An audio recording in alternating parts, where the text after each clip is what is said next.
Thank you for joining Wars of the Roses. And this is Lesser Lights from the Encyclopedia of Freemasonry by Albert G. Mackey. Lesser Lights. In the lecture of the first degree, we are told that a lodge has 3 symbolic lesser lights. One of these is in the east, one in the west, and one in the south. There is no light in the north because King Solomon's temple, of which every lodge is a representation, was placed so far north of the ecliptic that the sun and moon at their meridian height could dart no rays into the northern part thereof. The north we therefore masonically call a place of darkness. This symbolic use of the 3 lesser lights is very old, being found in the earliest lectures of the last century. The 3 lights, like the 3 principal officers and the 3 principal supports, refer undoubtedly to the 3 stations of the sun: its rising in the east, its meridian in the south, and its setting in the west.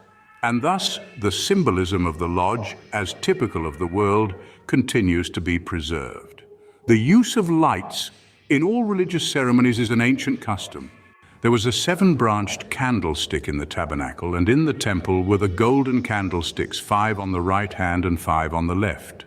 They were always typical of moral, spiritual, or intellectual light.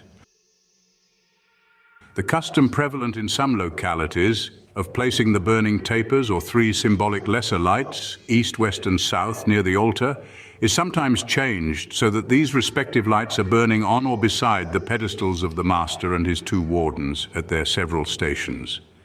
In the old Teutonic mythology, and in accordance with medieval court usage, flaming lights or fires burned before each column, similarly situated, on which rested the image of Odin, Thor, and Frey.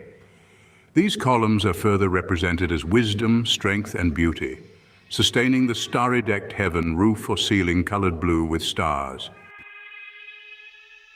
Thank you for watching, and please don't forget to share, like, subscribe, and comment, and if you can, please consider donating to Wars of the Roses. Links to PayPal and Patreon are in the description. Thank you so very much.